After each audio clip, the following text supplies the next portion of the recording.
नमस्कार। प्रस्तुत है आज का चिंतन। प्रार्थना क्या है? अंतर की अकुलाहट को विश्वव्यापी सत्ता के समक्ष प्रकट कर देना ही तो प्रार्थना है। इसलिए प्रार्थना में शब्दों का नहीं, भाव का महत्व है। शब्द तो स्थूल जगत में संपर्क का माध्यम है। परमात्मा से जुड़ना हो तो भाव चाहिए।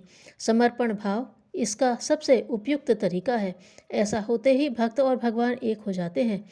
यूँ प्रार्थना अक्सर तब की जाती है जब किसी के समक्ष कोई विषम परिस्थिति उत्पन्न हो गई हो, कोई मानसिक उलझन हो, ऐसी विकट समस्या प्रस्तुत हुई हो जिसका समाधान सूझ न पड़ रहा हो, तब ईश्वर की याद आती है और गुहार से लेकर मनोहार तक सब कुछ किया जाने लगता है।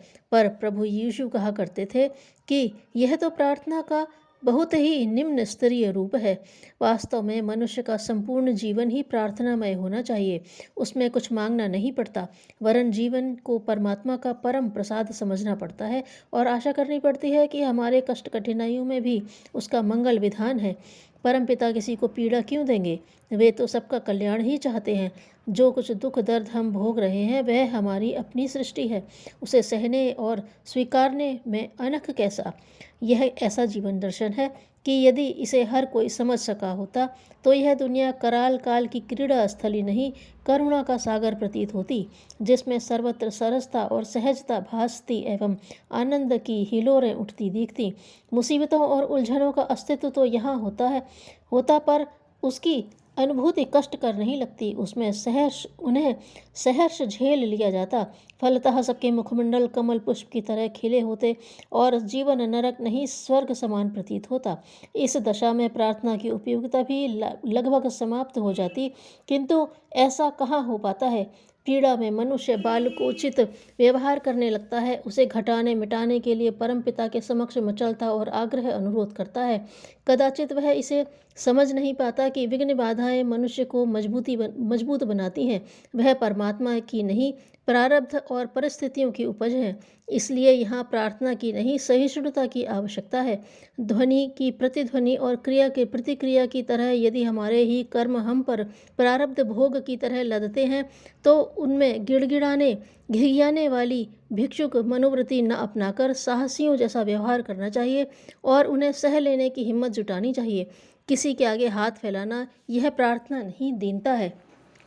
दयनीय व्यक्ति ही ऐसा करते हैं और अपने निम्न स्तरीय व्यक्तित्व का परिचय देते हैं। विचारवान लोग इस स्थिति से सजा बचने की सलाह देते हैं। भौतिक दीनता को दरिद्रता कहा गया है, जबकि आत्मिक दीनता दुर्बलता कहलाती है।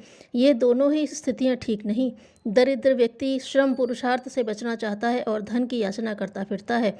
दुर्बल मनुष्य में तप का मादा नहीं होता। वह अपनी परेशानियों के लिए अंतः को बलवान बनाने की बजाय उसके हल के लिए ईश्वर के आगे हाथ जोड़ता है और उसको प्रार्थना कहता है। नहीं, यह प्रार्थना नहीं है। प्रार्थना वास्तव में श्रेष्ठता के लिए होनी चाहिए। हम श्रेष्ठ और सन्मार्गी बने, दूसरों की सेवा सहायता कर सकें और अपने साथ उन्हें भी ऊंचा उठा सकें, यह प्रार्थना है। स्वामी रामतीर्थ कहा करते थे कि लोकहित के निमित्त होने वाली कोई भी याचना प्रार्थना के अंतर्गत आती है। जहाँ स्वार्थ सम्मिलित है वहाँ प्रार्थना नहीं है। ये दोनों रात दिन के समान हैं, जो कभी इकट्ठे नहीं रह सकते। सरल शब्दों में कहें तो स्वार्थ भाव में मांग कहेंगे तथा प्रार्थना भाव को प्रार्थना। प्रार्थना का सबसे सुंदर समर्पण योग है, सबसे सुंदर रूप समर्पण योग है। हम अपने जीवन को परमात्मा के चरणों में अर्पित कर दें, उनकी इच्छा आकांक्षा को ही अपनी इच्छा आकांक्षा माने।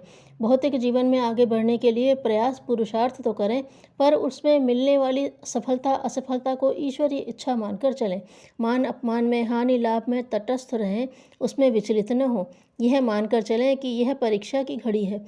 परमेश्वर हमारे अंतराल की गहराई को नाप तोल कर शायद यह जानने की कोशिश कर रहे हैं कि उनकी कसौटी में हम खरे उतर पा रहे हैं या नहीं। इस प्रकार के चिंतन और व्यवहार से जीवन अत्यंत सरल हो जाता है और कठिनाइयाँ तिनके की तरह तुच्छ प्रतीत होने लगती हैं। जीवन में ईश्वर को भागीदार बना लेने से व्यक्ति आध्यात्मिक बन जाता है और सुख दुख में भी समस्वर बना रहता है। समर्पण योग का यह सबसे बड़ा लाभ है। उच्च कोटि की प्रार्थना इसे ही कहनी चाहिए। आत्मसमर्पण का ढंग मुझे पुष्प से सीखना चाहिए, जो अपनी तनिक सी चिंता न करके दूसरों की सतत सेवा किया करता है। बिना ऐसा बने जीवन की प्रत्येक परिस्थिति में निश्चिंत एवं प्रसन्न रहने की आशा करना व्यर्थ है। यह समर्पण जब संपूर्ण रूप से सत्ता है तो वह उच्च स्तरीय प्रार्थना बन जाता है। प्रार्थना के लिए यह आवश्यक नहीं कि हमारी कोई इच्छा और आवश्यकता हो एवं उसकी पूर्ति अभीष्ट हो। नहीं, जहाँ संपूर्ण जीवन ही प्रार्थना हो वहाँ फिर और याचना क्या होगी। आगे किसकी मांग की जाए। जब प्रार्थी और प्रार्थना एक हो, अभिन्न हो, तो उससे पृथक और क्या है। द्वैत समाप्त हो जाने के बाद कौन किसके लिए मांगे तथा कौन किसका उपभोग करे, यह बहुत जटिल प्रश्न उपस्थित होता है। जब साधक अपने जीवन से संतुष्ट और उसमें आने वाले झंझावातों को ईश्वर की कृपा प्रसाद मानता है तो फिर किसी प्रकार की मांग का सवाल ही पैदा नहीं होता। यह स्थिति स्वयं में एक प्रार्थना है। अभावग्रस्त संकटग्रस्त रहते हुए भी मांग रहित दशा एक उच्च कोटि की आध्यात्मिक अवस्था है। साधक को इसमें पता रहता है कि भगवान उसका हर प्रकार का कल्याण ही करेंगे। यह मनोभाव साधारण बात नहीं है। जब किसी उच्च स्तरीय सत्ता को निस्वार्थ भाव से कोई चाहने लगता है तो वह प्रार्थना बन जाता है, किंतु इसमें सतत जागरूकता की आवश्यकता है। हम परमेश्वर के प्रति सदैव सावधान रहें, तभी यह उच्च मनोदशा बनी रह सकती है। हमारे चिंतन, हमारे कर्म, हमारे व्यवहार में सर्वदा उसकी स्मृति बनी रहे, यह आवश्यक है। इसलिए बिशप इग्नाताई अपनी पुस्तक द आर्ट ऑफ प्रेयर में लिखते हैं, सजगता के बिना प्रार्थना संभव नहीं। हर क्षण हर पल हमारा परम सत्ता की स्मृति में गुजरे। कार्य करते हुए, चलते फिरते, उठते बैठते, सोते जागते मानस पटल पर वह सत्ता बनी रहे, यह सजगता ही प्रार्थना है। मिलता जुलता विचार व्यक्त करते हुए थॉमस मॉर्टन अपने ग्रंथ थॉट्स इन सॉलिट्यूड में कहते हैं कि आध्यात्मिक जीवन की शुरुआत सर्वप्रथम अपने को जागृत बनाने से होती है। लेकिन यह जागृति आखिर किसके प्रति हो? निश्चय ही यह परमात्मा के प्रति और स्वयं के प्रति साथ साथ होनी चाहिए। नीतिमत्ता को हम जीवन में धारण करें, उच्च आदर्श को अपनाए रहें, लोक सेवा में रुचि लें, यही तो ईश्वरत्व है। इसके अतिरिक्त भगवान क्या हो सकते हैं? शब्दों में उनकी और क्या व्याख्या होगी। व्यक्ति यदि इतना जागरूक बन जाए कि श्रेष्ठ और सर्वोपरि सत्ता के अंशधर होने का प्रमाण परिचय उसके क्रियाकलापों से, मन वचन से, रोम रोम से मिलने लगे, तो उस सत्ता के प्रति वह आदर भाव, निष्ठा, श्रद्धा और आस्था ही प्रार्थना बन जाती है। अतएव मनीषियों का यह कथन उचित ही है कि शब्द व्यक्ति की दरिद्रता को दर्शाते हैं, जबकि निःशब्द अवस्था उसके अंतःकरण की महानता की द्योतक है। व्यक्ति जब अपने जीवन को भगवान के चरणों में अर्पित करता है तो वह प्रार्थना शब्द रूप नहीं, भाव रूप बन जाती है।